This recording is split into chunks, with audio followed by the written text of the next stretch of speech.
Alright everybody, this is the third video of topic number 2, exception to octet rule. In the previous two videos of the second topic, we discussed how we draw Lewis structures, and then we discussed the resonance structure and formal charge. Then in this video, we're going to talk about, sometimes when you draw molecules, you realize that they are not following the octet rule. Okay, so, and then we will use example to demonstrate how we deal with this kind of situation.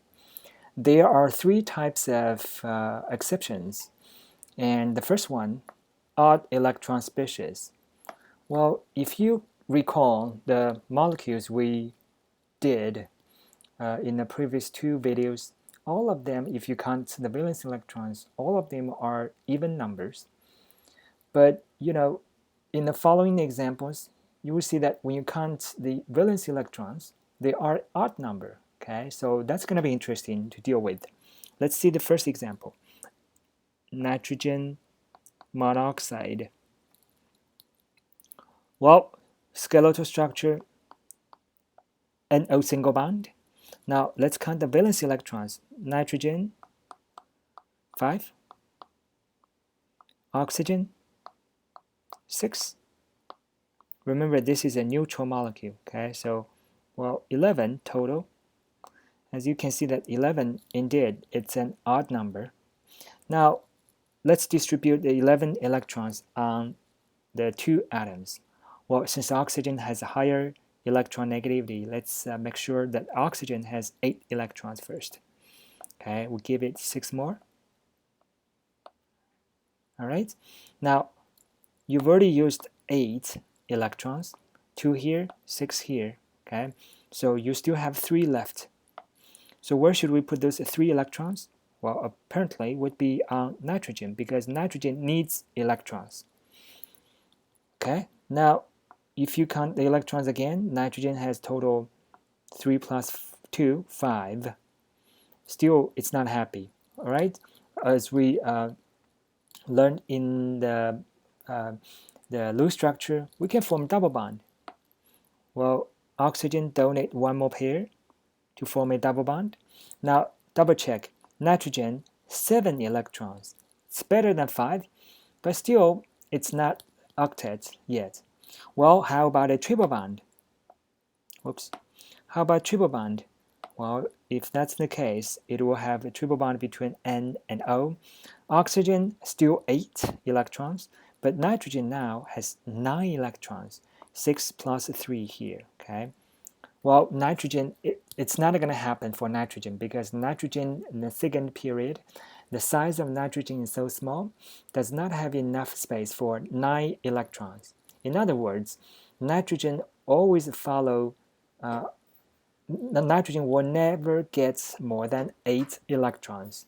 Okay, so a triple bond is not an option in this case. So let's just delete this and put those 2 electrons back. And this is the Lewis structure of this molecule. Well, unfortunately, nitrogen can only have 7 electrons. It's not happy, but that's what it is. Okay.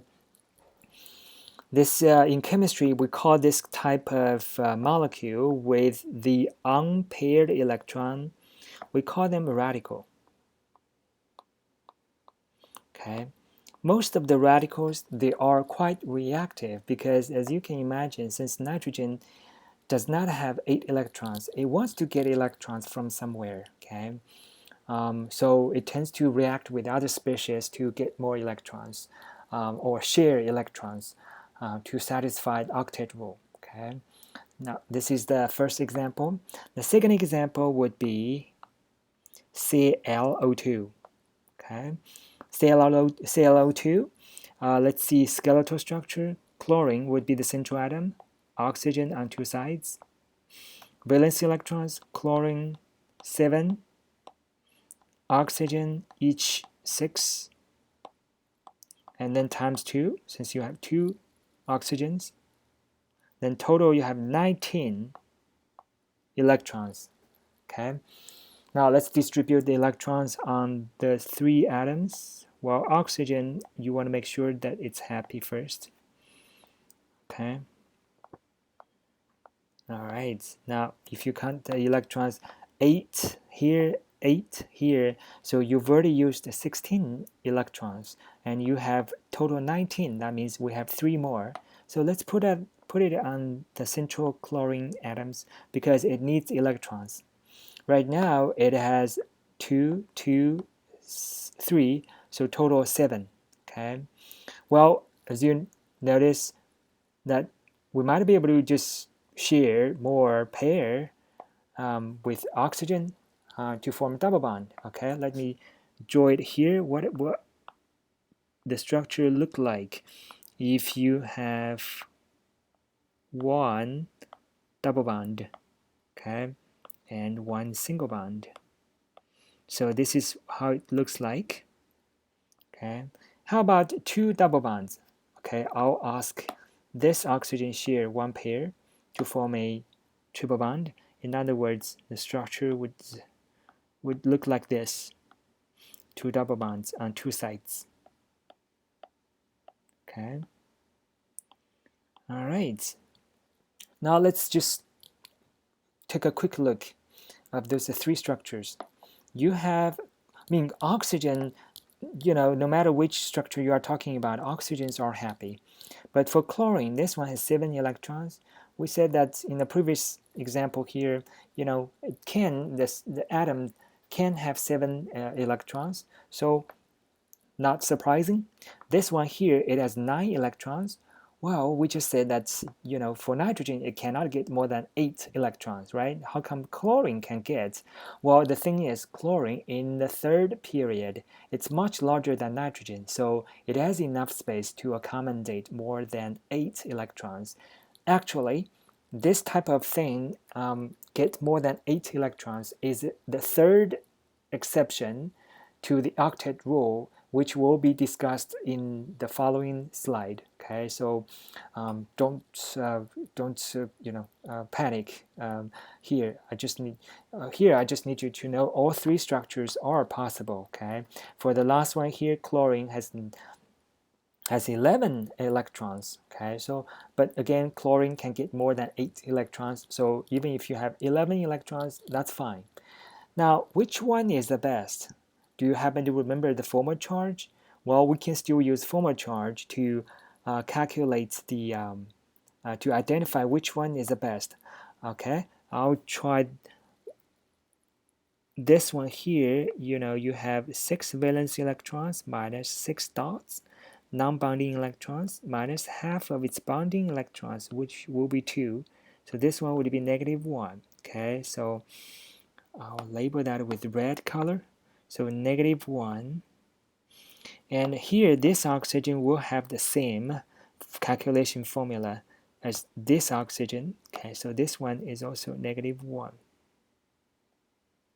Okay, for this chlorine, I'll write it here. So that's going to be 7 valence electrons minus 3 dots minus half of its bonding electrons. Total have 4 bonding electrons times 4. So this is going to be +2. Okay, +2. All right.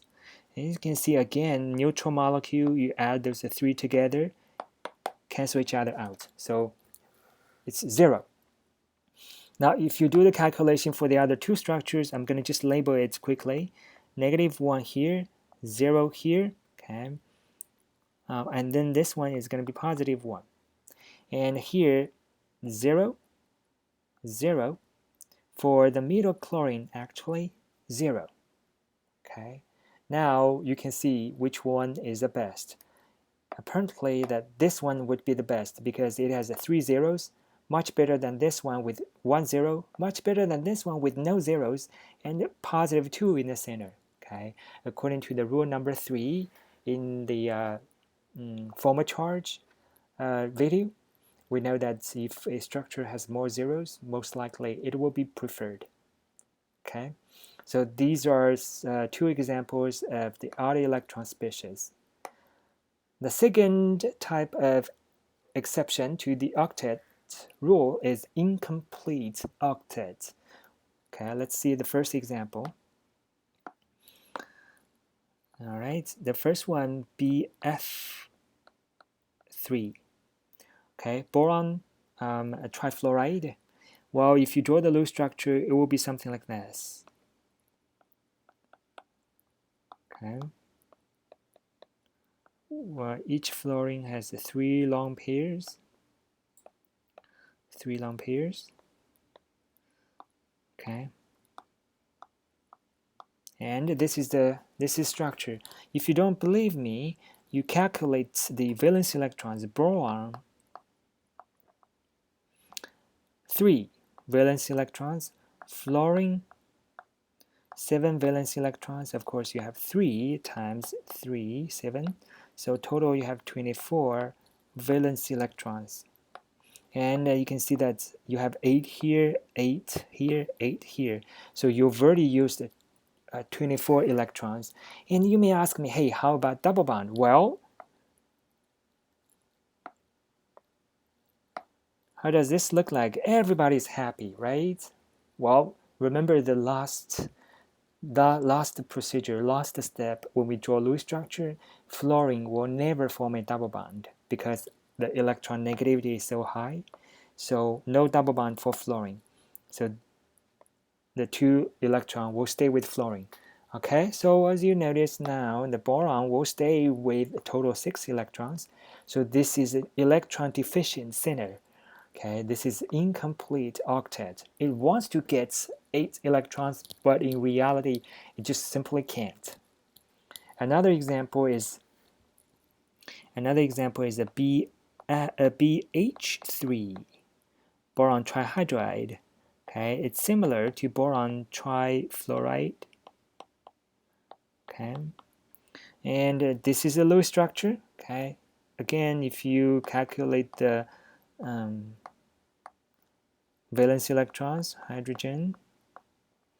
Okay, so that will be like 1 times the 3 since you have 3. Okay, so total you have 6 electrons, and you've already used all 6 electrons, okay, for the 3 single bonds, and that's gonna be it. Hydrogen, there's no way for hydrogen to form a double bond. Okay, so we know this already. All right, so here these are the 2 examples of the incomplete octets. They are not very common, but they do exist. Okay, so these are the very typical 2 examples. Now the third rule, the expanded octets. Remember the ClO2 example we discussed? Okay, that's one of the examples. Let's see some other example. Okay, you have SF6. Okay, SF6. If you draw the Lewis structure, it will be something look like this. 6 fluorine around it. Okay. Well, this is the Lewis structure of this molecule. Well, if you count how many electrons does sulfur have, you have 6 single bonds. 6 times 2, 12. Okay, sulfur has 12 electrons. Okay, again, it's because sulfur is in the 3rd period. That's why it can accept more than 8 electrons. So this is expanded octet. All right. Now the second example, let me show you. It's sulfate, SO4 2 minus. Well, when you draw sulfate, there are 4 valid structures. Okay, so let's take a look at the first one. S, oxygen, oxygen, oxygen, oxygen here. Okay, so you have 4 oxygen sulfur single bonds. Okay.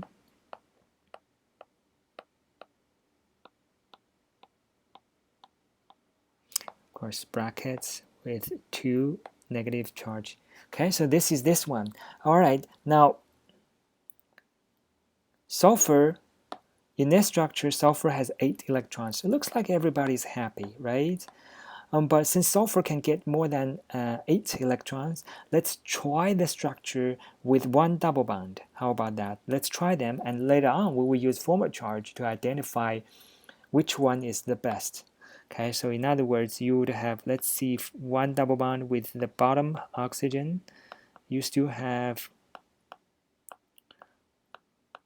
okay, 3 SO single bond. All right. Now the next one, instead of having 1 double bond, how about 2 double bonds? In other words, I ask this oxygen to share a lone pair to form 2 double bonds. Okay, so you still have the single bond here, double bond here,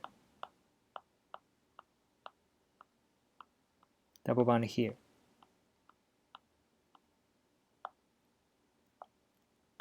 Okay, all right, now the fourth one, how about 3 double bonds? Well, why not? Let's try it.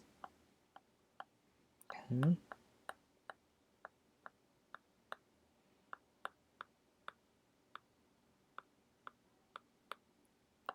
And right here. Okay, now if you want, you can try the fifth one. In other words, you can try the double bond right here, but later on you realize we should stop once you reach here. Why is that? Well, formal charge. If you calculate the formal charge for all 5 members of those 4 structures, okay, I'll just go ahead and label the formal charge on those structures.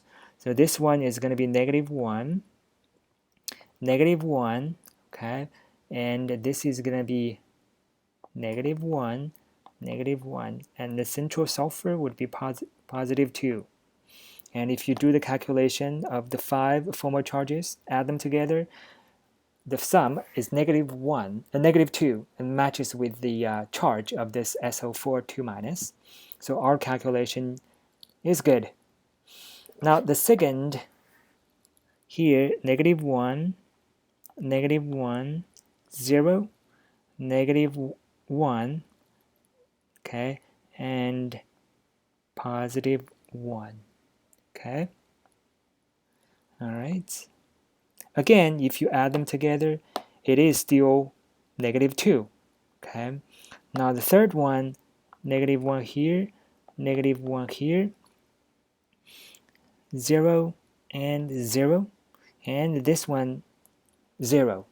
Okay, again, if you calculate this, -2, okay, add them together, -2, matches with the charge. The next one, 0, 0, 0, -1, -1, okay. Well, now let's compare. This one here, you don't have zeros. Once you add a double bond, you generate a 1, 0. Well, this one is better than this one, right? Now, if you keep getting one more double bond here, you generate 2 zeros. So this is better than this. Okay, and can we get the 3 zeros? Well, if you give, and also you get 0 here. Okay, so this one definitely is better than this one.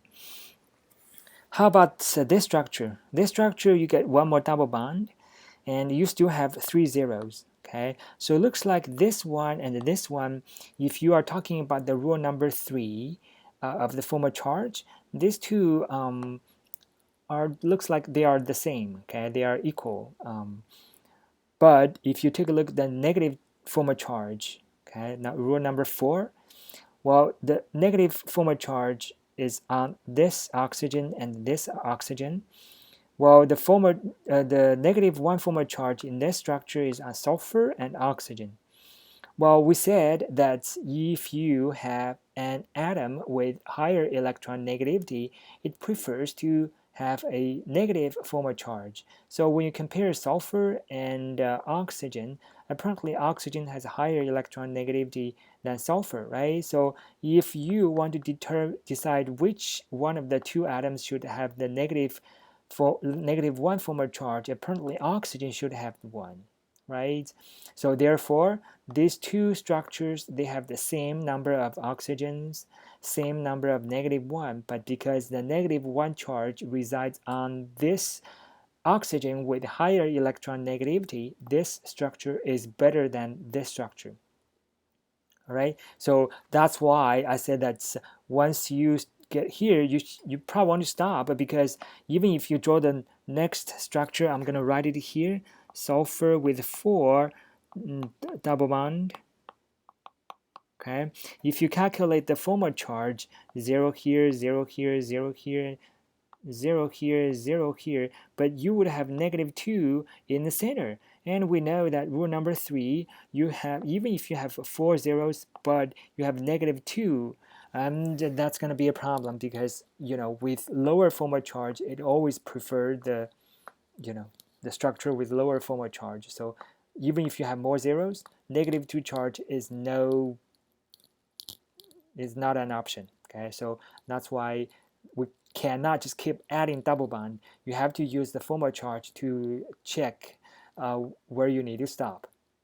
Okay, well, the last question about the expanded octets is, which atoms can have expanded octets? Well, let me show you here.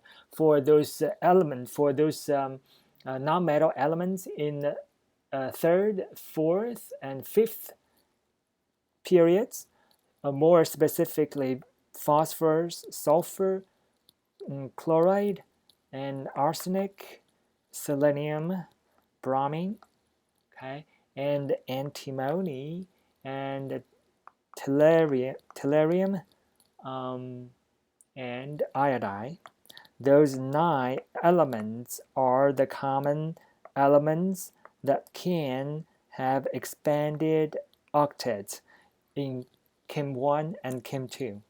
Okay, so this is the exceptions to the octet rule. And do more practice. Again, if you have any questions, let me know.